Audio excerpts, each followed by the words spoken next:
In the early years of the 21st century, as the world was entering an era of upheaval, there was a nation quietly rising, at a pace so rapid that the whole world had to take notice.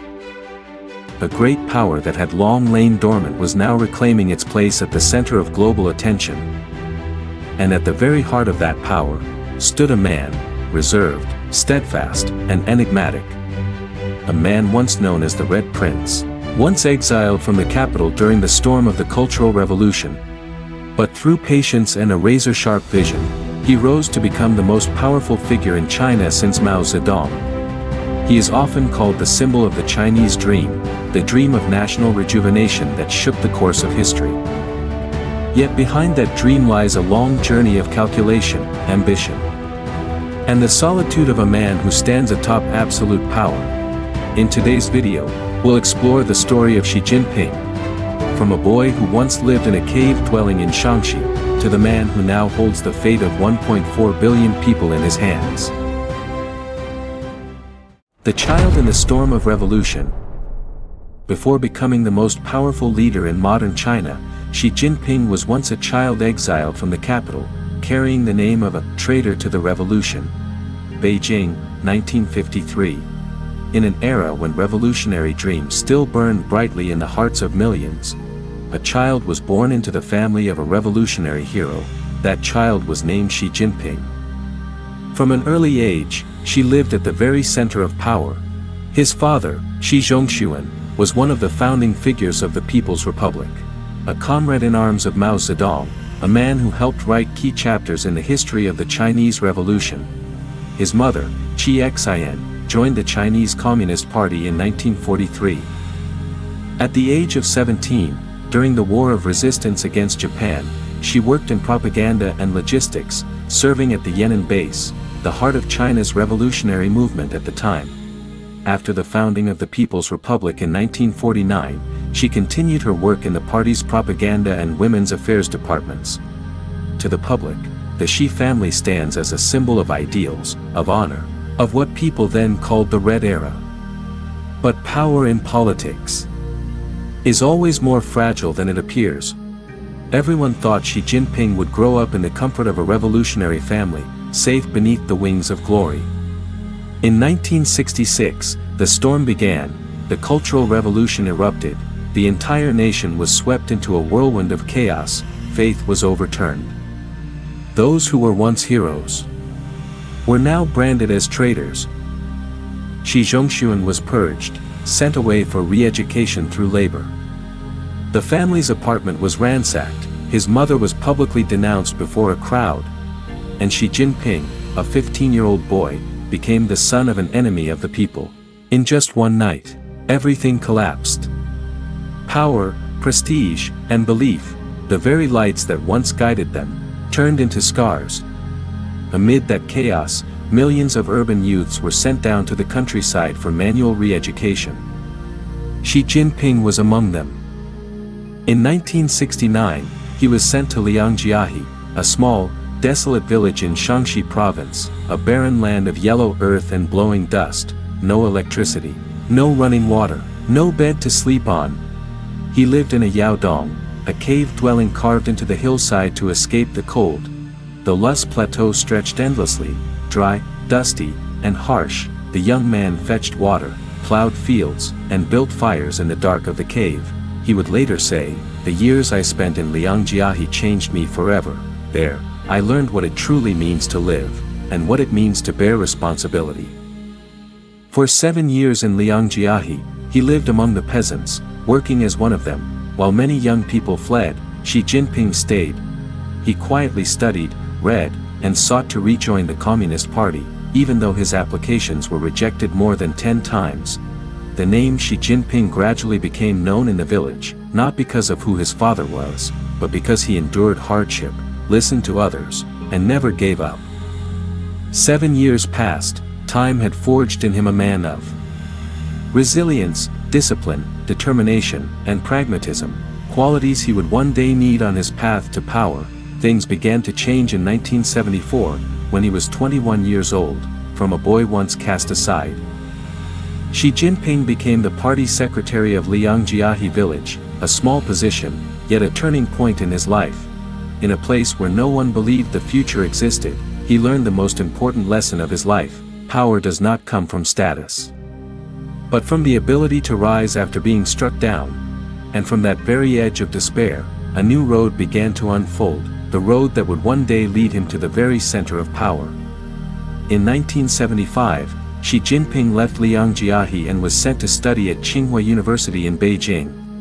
At Tsinghua, he majored in chemical engineering, but what he truly studied was how the system worked. He watched quietly who was promoted, who was discarded, what earned trust, and what led to oblivion.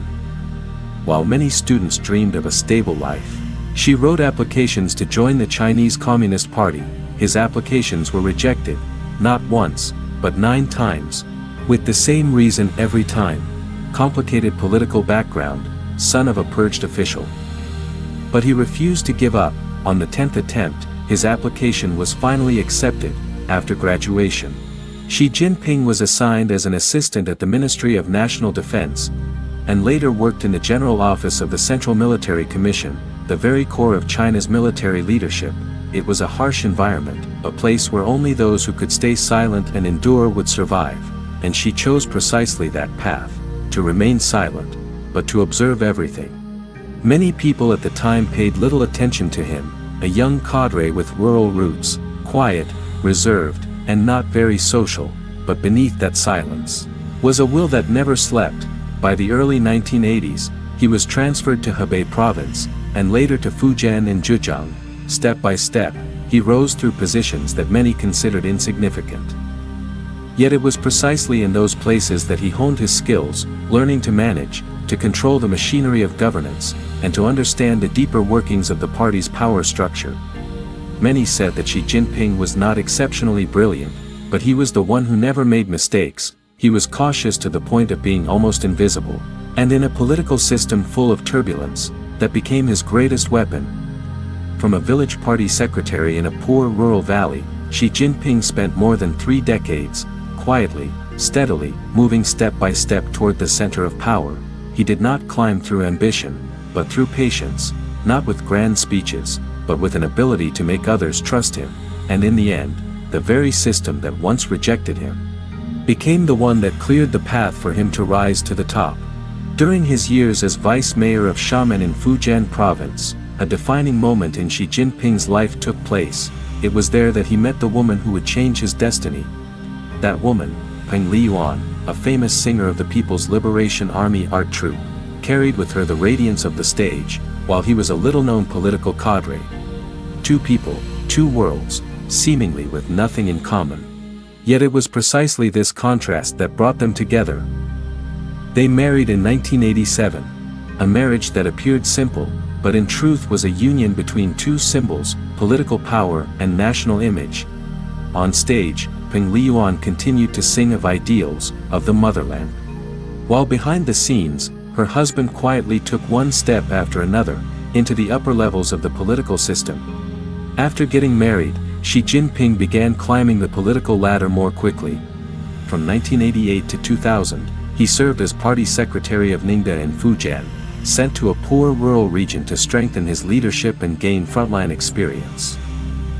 Xi Jinping became known as a cadre who truly went deep into the substance of things. This was an image he would later amplify strongly after rising to power: the image of a man of the people. His promotions came quickly, placing him in charge of a major city. During this period, he was regarded as decisive, sparing with words, focused on steady economic development and anti-corruption efforts. He also pushed for cooperation with Taiwan, demonstrating his ability to manage politically sensitive relationships. From 1996 to 2002, he served as deputy party secretary, and later as governor of Fujian province.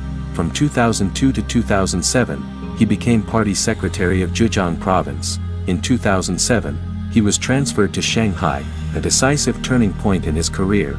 In March 2007, as China's political scene was shaken by a major corruption scandal in Shanghai, with Shanghai Party Secretary Chen Lianyu removed from office, the central government needed someone clean, trustworthy, disciplined, to stabilize Shanghai, the financial heart of China. And that person was Xi Jinping, At that time, Shanghai was not only China's financial center, but also the crossroads of powerful underground political networks. Whoever controlled Shanghai often had a path leading directly into Zongnanhai. Soon after, Xi Jinping was elected to the Politburo Standing Committee, the highest decision-making body of China consisting of 9 members, crossing the threshold into Zongnanhai, the core of supreme power. But Shanghai was only the prelude. Behind it, another door was opening. A door leading straight to the summit of China's political hierarchy. Less than a year later, in 2008, Xi Jinping was appointed Vice President of China, and Vice Chairman of the Central Military Commission, positions rarely given to anyone who was not already a pre-selected successor. With those 2 titles, Xi now had one foot in the civilian apparatus, and one hand placed firmly on the military. A strategic position understood best by those who had seen Mao Zedong or Deng Xiaoping in action. Whoever commands the army commands the power. During the final years of Hu Jintao's era, observers noticed something unusual. Xi Jinping did not fight for power, nor did he show ambition. He traveled for official duties regularly, spoke briefly, but always emphasized 2 words: loyalty and discipline. That was how he made people believe he will preserve the old order. But history always contains unexpected turns. No one knew that behind that silence was a long-term strategy already prepared. Inside the party at that time, the battle to succeed Hu Jintao had quietly begun.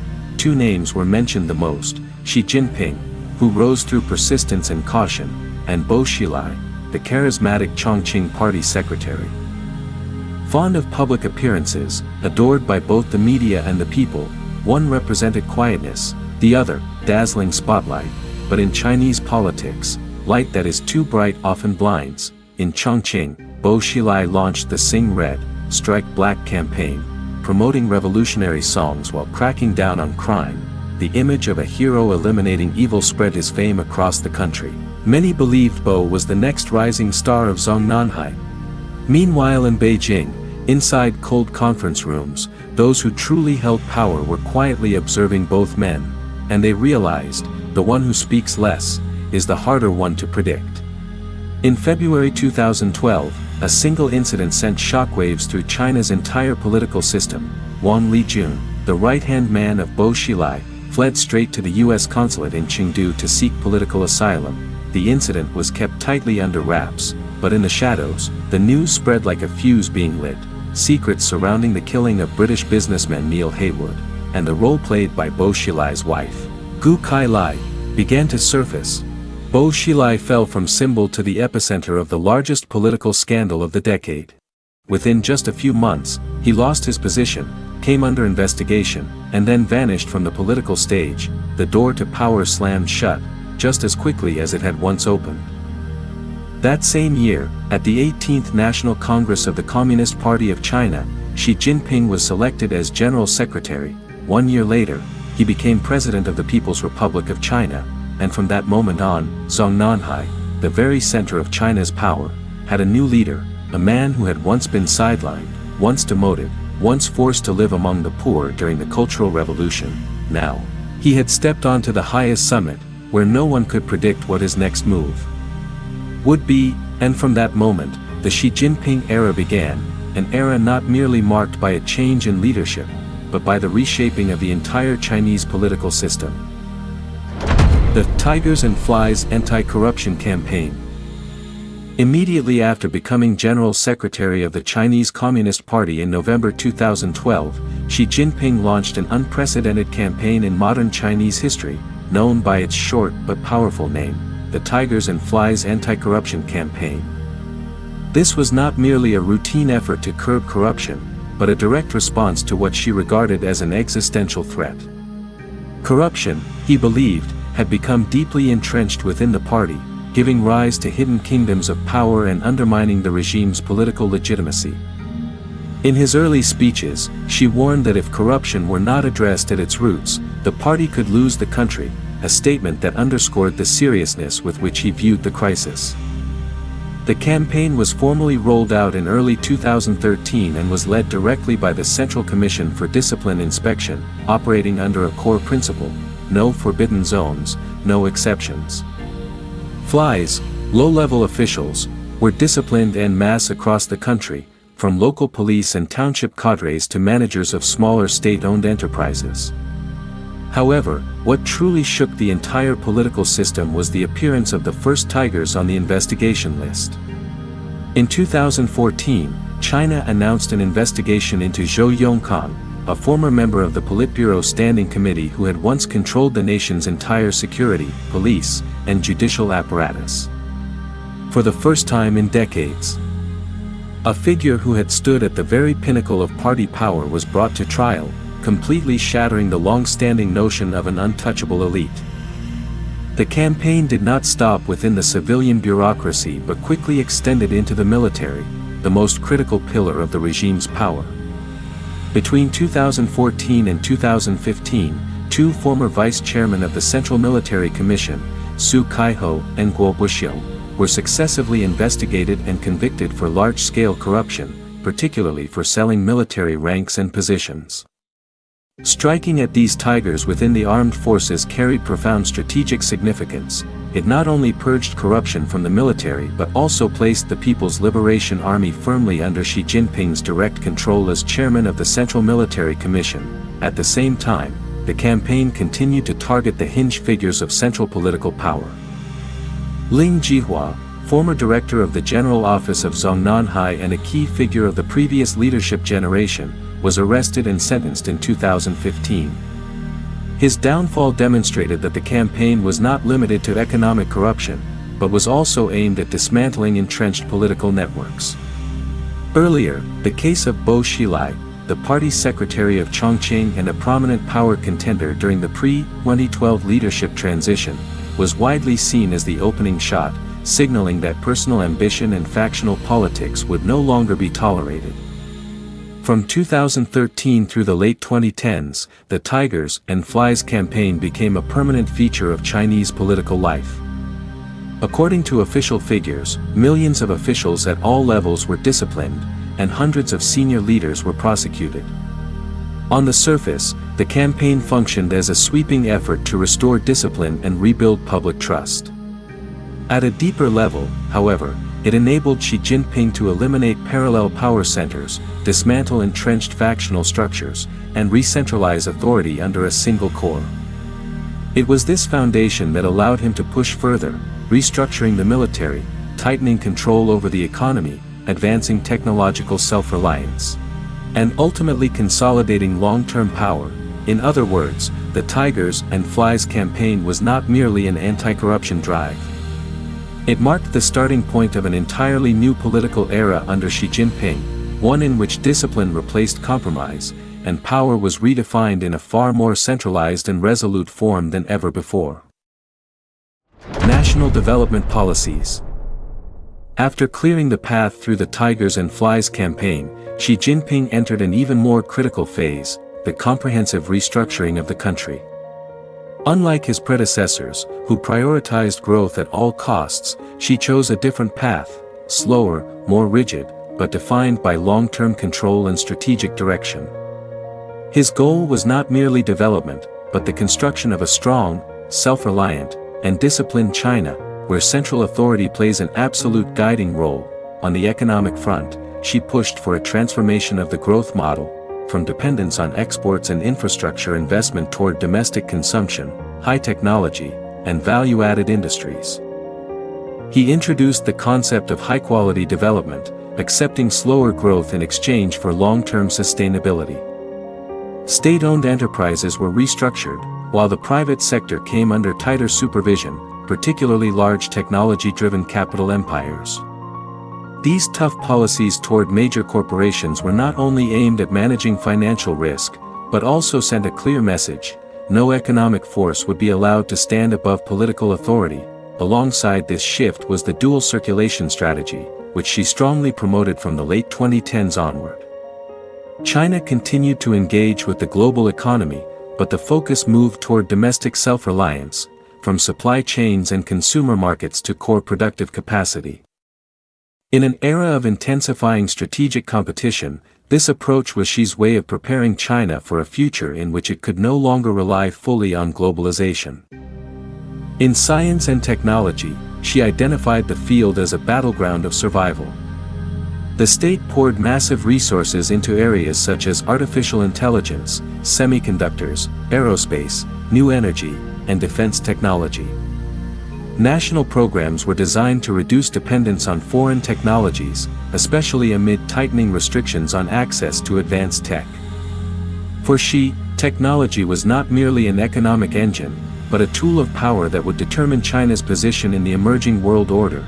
In the military sphere, she carried out the most sweeping reform of China's armed forces in decades.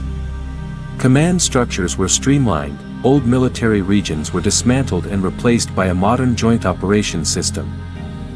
The military was required to demonstrate absolute loyalty to the party and to the individual at the head of the Central Military Commission. At the same time, China accelerated weapons modernization and expanded its naval, missile, and cyber capabilities, reflecting ambitions to safeguard national interests beyond traditional borders. Domestically and socially, she recentered governance around discipline, control, and stability. Campaigns to manage ideology, media, and cyberspace were intensified, with the goal of maintaining unity in political thought and direction. Policies in education, culture, and social management all revolved around a single axis, reinforcing the party's absolute leadership over national life. In foreign affairs, she actively shaped a more confident and assertive China. Initiatives to enhance regional connectivity, invest in infrastructure, and expand influence were pursued to build long-term networks of interest. At the same time, China demonstrated a greater willingness to take firm stances on issues of sovereignty and security, signaling a shift from keeping a low profile to actively leading. All of these reforms did not unfold in isolation, but were bound together by a unified logic of power. Under Xi Jinping, economic development, military modernization, technological self-reliance, and social control all served a central objective: the construction of a strong, centralized state capable of surviving and competing in an increasingly unstable world. This was not merely a process of national development, but the reshaping of China for an entirely new era. Escalating tensions between China and Taiwan. Relations between China and Taiwan today represent one of the most dangerous flashpoints in global politics. This is not merely a bilateral issue, but a convergence of unresolved history, national sovereignty, political identity, and international strategic competition. The first core issue lies in the dispute over sovereignty. Beijing views Taiwan as an inseparable part of its territory, an unfinished legacy of the Chinese Civil War in the 20th century. Taiwan, meanwhile, exists as a political entity with its own government, military, constitution, and distinct political life. Although it has not formally declared independence, Taiwanese society has increasingly developed a separate identity from mainland China, especially among younger generations. This fundamental divergence in interpretations of one China has produced a deadlock that has persisted for decades. The second issue is the clash between two political systems. Mainland China operates under a centralized, one-party leadership model that prioritizes stability and control. Taiwan, by contrast, is a multi-party democracy with free elections, independent media, and a vibrant civil society. This institutional gap causes deep skepticism in Taiwan toward any unification proposal from Beijing, particularly in light of political developments in the region in recent years. The third issue is rising military tension. China has significantly increased its military activities around the Taiwan Strait, including large-scale exercises, naval and air patrols, and sustained pressure on surrounding airspace and waters. Beijing views these actions as deterrents aimed at preventing separatist tendencies. Taiwan, in response, has strengthened its defenses and modernized its armed forces while still avoiding moves that could be perceived as crossing a red line. Beneath this political and military tension, however, lies a quieter but equally consequential battlefield: semiconductors. Taiwan occupies a pivotal position in the global technology supply chain, particularly through its role as home to the world's most advanced chip manufacturing capacity. A large share of high-end chips, used in smartphones, artificial intelligence, and advanced weapons systems, depends on production in Taiwan. This makes the island not only a political issue, but the technological choke point of the modern world. For China, dependence on foreign semiconductors is regarded as a strategic vulnerability. Amid growing restrictions on access to advanced technology, Beijing considers semiconductor self-sufficiency a matter of survival, yet this path remains fraught with obstacles. As a result, Taiwan's significance extends far beyond territory. It is directly tied to technological security, military power, and long-term competitive strength. Conversely, Taiwan's semiconductor dominance also makes it critically important to other major powers, further internationalizing the Taiwan Strait issue. The fourth issue concerns the role of external powers, especially the United States. Washington maintains a policy of strategic ambiguity, recognizing neither Taiwan as an independent state nor abandoning it militarily, while continuing to provide defensive support and sustain unofficial relations. In the context of intensifying technological competition, Taiwan and its semiconductor industry have become an indispensable link in U.S. and allied global strategies. This leads China to view the Taiwan issue not merely as an internal matter, but as part of a broader confrontation over power and the future world order. In addition, economic and technological factors ensure that any conflict scenario would have global consequences. Any disruption to Taiwan's semiconductor industry could trigger cascading shocks across financial markets, industrial production, and global technological security. This reality causes many actors to fear conflict while simultaneously being unable to remain on the sidelines. Finally, there is the psychological and temporal dilemma. Beijing increasingly emphasizes that the Taiwan issue cannot be postponed indefinitely, while Taiwanese society continues to drift further away from the idea of unification. When sovereignty, identity, and global technological interests converge at a single point, the risk of miscalculation and uncontrollable escalation becomes a constant concern. In sum, the China-Taiwan issue today is not simply a territorial dispute. It is a conflict between history and the present, between power and identity, between regional stability and global technological competition. The Taiwan Strait, therefore, is not just a geographic boundary, but a strategic fault line of the 21st century. The life of Xi Jinping, ultimately, is not merely the journey of an individual rising from the shadows of history, but a mirror reflecting an entire nation seeking to redefine itself.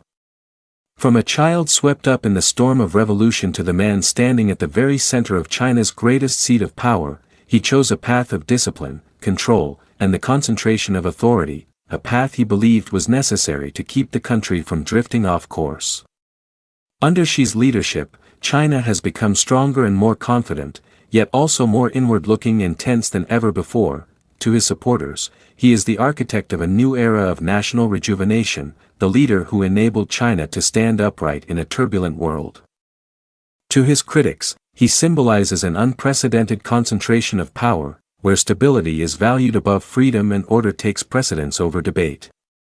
Yet regardless of perspective, one fact remains undeniable: Xi Jinping has imprinted himself upon the course of contemporary Chinese history in a way that is both profound and irreversible. This story is not yet over.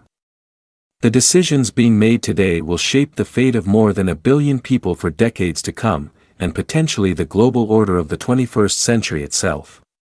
When history looks back on this era, Xi Jinping will not be remembered merely as a leader, but as the man who chose China's direction at the most critical crossroads of the modern age.